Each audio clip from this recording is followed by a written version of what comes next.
Hello everyone, it's Al Nygren here, director of the New Jersey Film Festival. I'm back with another filmmaker interview for you. Before I bring on our guests, I'd like to just mention to you that the New Jersey Film Festival Fall 2015 season will be kicking off on September 11th and will be running on selected Friday, Saturday, and Sunday evenings through October 18th.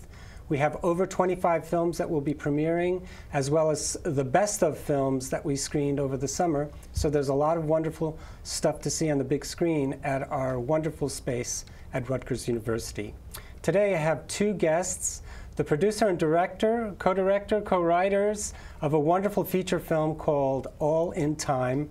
Please welcome Chris Fetchko and Marina Donahue. Welcome. Thank you so much. Thank you for having us. So this film is about a banker named Charlie, and he's kind of sick and tired of working for Lehman Brothers in the city as a banker. He's making lots of money, buys a house for his folks. Get the sense that he was not always, his family's not very wealthy, but he wants to follow his dream, and his dream is to try to promote and pick up his favorite band, the Danzels. So he goes back to Pennsylvania, to his hometown, I guess, right? And tell us a little bit more about this film. What does Charlie do? Well, the film sort of started off kind of autobiographical. I was working in the city as an accountant, not at Lehman Brothers, but there's a band called the Badleys, which is a Pennsylvania band. They had a couple successes in the mid-90s, and that's where I'm from. And when I moved to New York, I would find myself going home a lot to follow this band. Cool. And I was always frustrated because I really loved this band and they weren't going the way, their career wasn't going the way I thought it would go. So I actually did quit my job and move back home to manage these guys. Wow. So that's where the impetus for the... Is Wilkes-Barre? Around there, yeah. Oh, the movie's set in a town called Wilkes-Barre. Nice. I'm from a town that's a little bit near there, but Pennsylvania is like kind of New Jersey, where it's just a bunch of little small towns come together. Yeah. But that's where the story came from.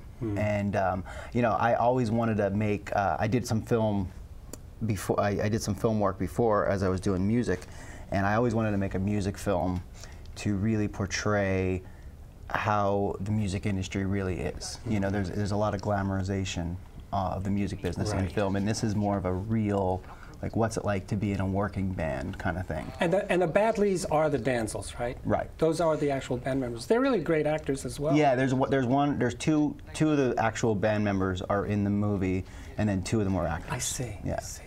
And the music in the film is also one of the highlights, and it features the music of the Badleys as the Danzels. Right.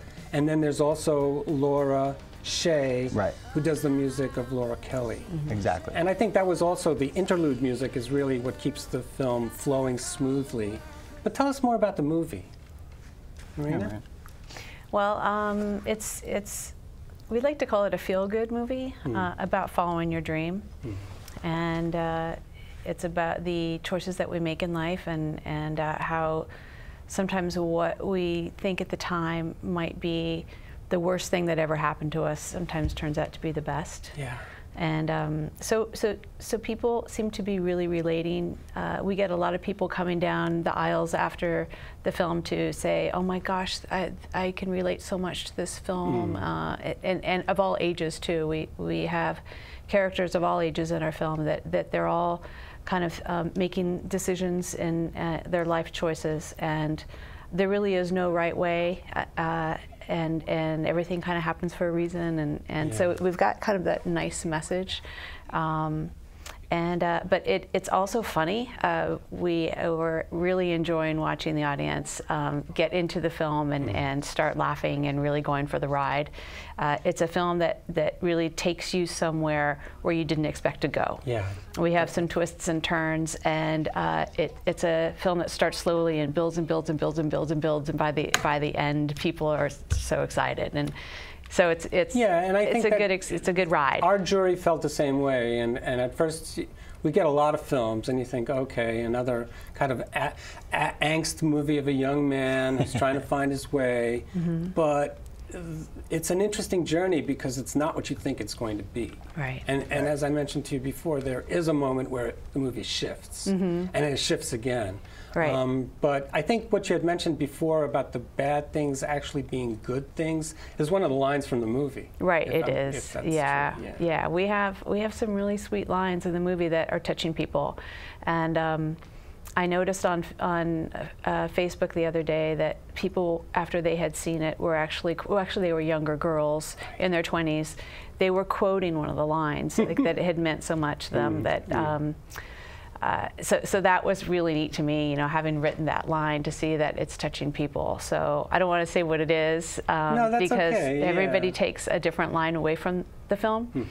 But we have an amazing actress. We have all of our actors tell us and about actresses. Them. Yeah, that was my next question. Yeah, they're incredible. We got so lucky with our casting.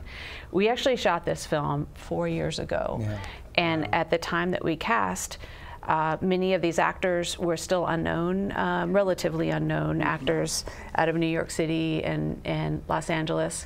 And since then, they've really gone on to some great things. So we got really lucky with that. Well, what you want to talk about Lynn Cohen? And Lynn Cohen is, she's probably best known. Yeah, she plays the older lady, the older neighbor.